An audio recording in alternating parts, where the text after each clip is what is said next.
धीरेन्द्र राम गर्ग उर्फ धीरेन्द्र शास्त्री उर्फ बागेश्वर महाराज, समझ गए आप। अचानक से चर्चाओं में, पूरे देश में चर्चाओं में, विदेशों में भी चर्चाओं में, और वो इतने चर्चाओं में हैं कि पर्चे भी आ गए। मतलब चर्चे तो हैं और पर्चे भी बट रहे हैं, और वो पर्चे बताते हैं कि इनके बारे में क्या क्या लिखा जा रहा है। शिकायतें हो रही हैं, पुलिस थाने में शिकायतें की जा रही हैं, पर्चे बांटे जा रहे हैं और पर्चों में जिक्र किया जा रहा है। ऐसा ही एक पर्चा मेरे पास आया। ये पर्चा मेरा बिल्कुल भी नहीं, ये पर्चा चूंकि मेरे पास आया है और इस पर्चे को मैं आपको दिखाना चाहता हूं कि इस पर्चे में क्या लिखा है। बागेश्वर यानी कि धीरेन्द्र शास्त्री एक भद्र पुरुष है, दिखने में सुंदर है, मनमोहक है, जुबां पे सरस्वती बैठी है, जीवा पे सरस्वती बैठी है, और जो अच्छे इंसान होते हैं उनकी जिबा पे सरस्वती बैठी होती है, वो जो बोलते हैं वो हो जाता है। लेकिन भावावेश में आके या किन्हीं बातों में आके वो पता नहीं क्या क्या बोल गए, और अब उनकी चर्चाएं और पर्चे दोनों मार्केट में। ऐसा ही एक पर्चा बहुत जोरदार तरीके से लाखों लोगों में पहुंच रहा है। वो पर्चा है धीरेन्द्र शास्त्री यानी कि बागेश्वर महाराज से जुड़ा हुआ।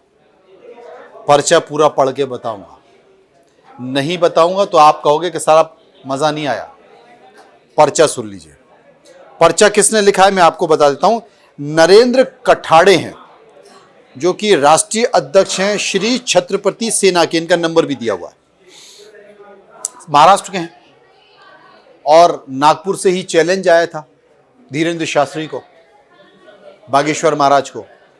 अब ये पर्चे में एक एक कर पोल खोल रहे हैं, क्योंकि इनके खिलाफ पोल खोलो अभियान शुरू हो चुका है।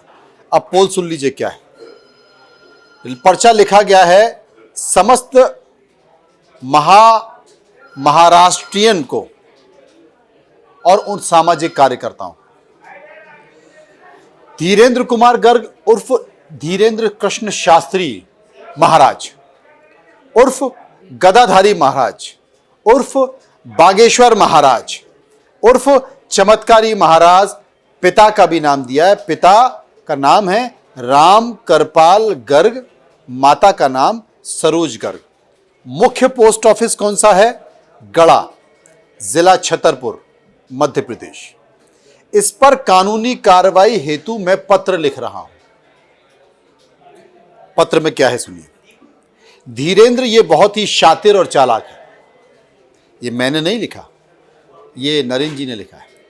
लिखते हैं कि धीरेन्द्र बहुत शातिर और चालाक है, लेकिन ये खुद को चमत्कारी बताता है। गढ़ा गांव के बागेश्वर हनुमान मंदिर का पुजारी है, लेकिन अब ये खुद को बागेश्वर पीठ का पीठाधीश्वर बताता है। पूरे देश विदेश में ये अंधविश्वास फैलाता है कि बागेश्वर हनुमान मंदिर में श्री हनुमान जी महाराज विराजमान है, बाकी और कहीं नहीं। और लोगों को कहता है कि मंगलवार यहां पर अर्जी लगाइए, आइए आपका सब काम बन जाएगा।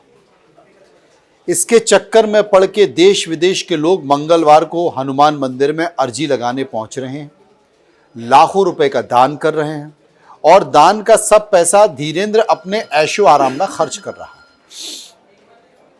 लोग बोल रहे हैं कि सत्संग भवन के लिए दान करो, लोगों को सिद्ध श्री यंत्र देता है और इसके लिए भी रुपया लेता है। इसके लिए बाकायदा एक व्हाट्सएप नंबर दिया गया है। वो नंबर भी मैं बता देता हूं। नंबर लिखा है इसमें 9862669153, मतलब 8962669153। इस नंबर का जिक्र किया गया है।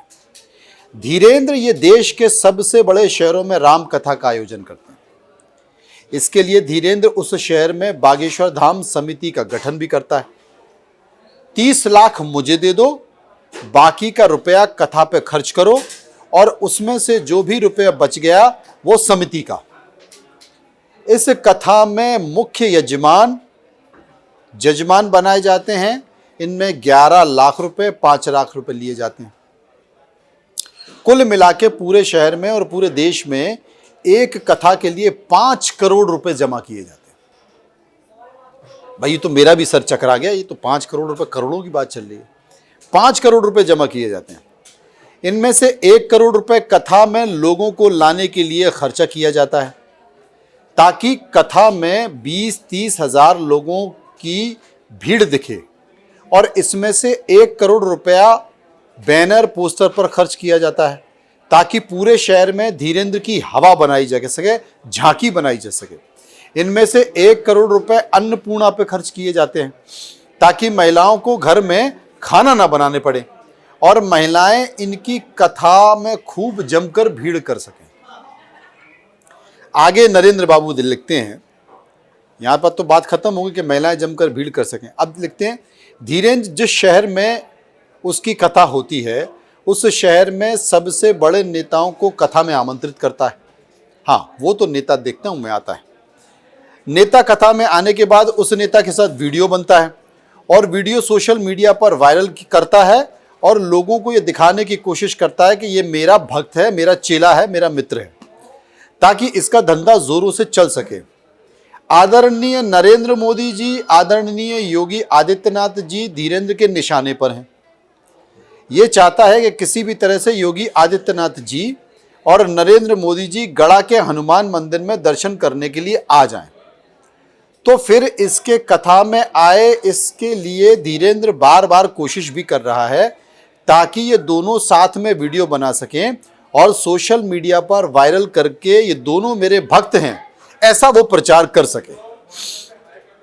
धीरेंद्र यह फेसबुक पर अलग अलग नाम से 20 फेसबुक अकाउंट भी चलाता है और खुद का प्रचार भी करता है। खुद को हनुमान जी का अवतार बताता है, लोगों के भूत निकालने का दावा करता है, किसी भी बीमारी को दूर करने का दावा करता है, लोगों के मन की बात जानने का भी दावा करता है। धीरेंद्र के चालाकी का शिकार बड़ी मात्रा में हिंदू धर्म के लोग बन रहे हैं। गढ़ा मंदिर में, हनुमान मंदिर में लाखों रुपए दान दे रहे हैं।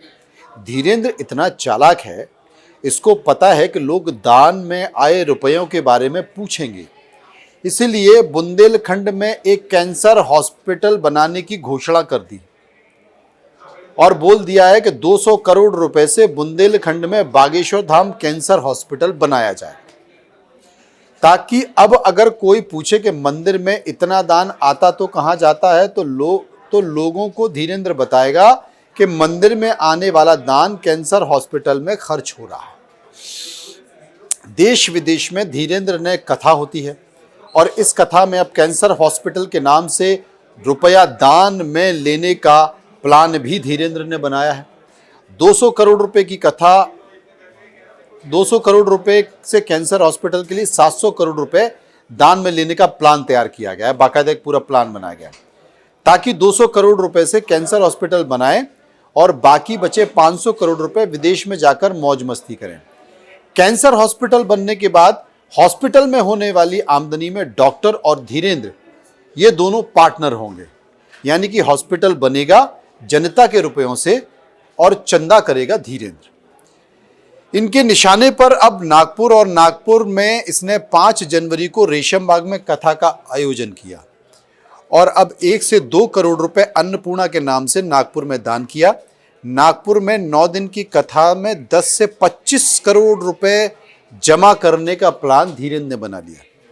नागपुर जिला में न्याय देवता, पुलिस प्रशासन, पत्रकार, सभी पार्टी के नेता, सामाजिक कार्यकर्ता तथा नागपुर जिला के सभी संगठनों से मैं नम्र निवेदन करता हूं कि नागपुर की जनता को धीरेंद्र शास्त्री महाराज से बचाना है। नरेंद्र कठाड़े राष्ट्रीय अध्यक्ष श्री छत्रपति सेना इन्होंने साइन भी किया। बड़ी गजब की जानकारी है नरेंद्र बाबू के पास धीरेंद्र शास्त्री को लेकर। अब हम ही धीरेंद्र शास्त्री से पूछेंगे कि भाई वाकई क्या 500-700 करोड़ का कोई प्लान बनाया है क्या आपने? और सबसे बड़ी बात है कि यहाँ पर ये गौर करने वाली बात है कि कोई जब नौकरी करता है या कोई बिजनेस करता है, काम करता है, तो state GST, central GST, income tax, ED और सीबीआई सारे लोग हिसाब किताब मांगने पहुँच जाते हैं। यहाँ करोड़ों का चंदा कोई हिसाब किताब ही नहीं मांग रहा, कोई नोटिस ही नहीं आ रहा। और कम से कम जितने लोग दान दे रहे हैं उन दान की भी तो स्थिति होनी चाहिए, पता होना चाहिए। कहाँ है इनकम टैक्स? अरे भाई इनकम हो रही है, टैक्स की व्यवस्था भी हो सकती है, पहुंचिए। और ये जो पत्र नरेंद्र बाबू ने लिखा है, ये पत्र जोरदार तरीके से लोगों में पहुंचने वाला है, इसलिए मैंने आपको इस पत्र के बारे में बताया। ये बात मेरी नहीं है, ये बात नरेंद्र बाबू की है जो नागपुर के। फिलहाल इतना ही। मनोज मनु को दीजिए इजाजत और आप देखते रहिए इंडिया न्यूज। नमस्कार।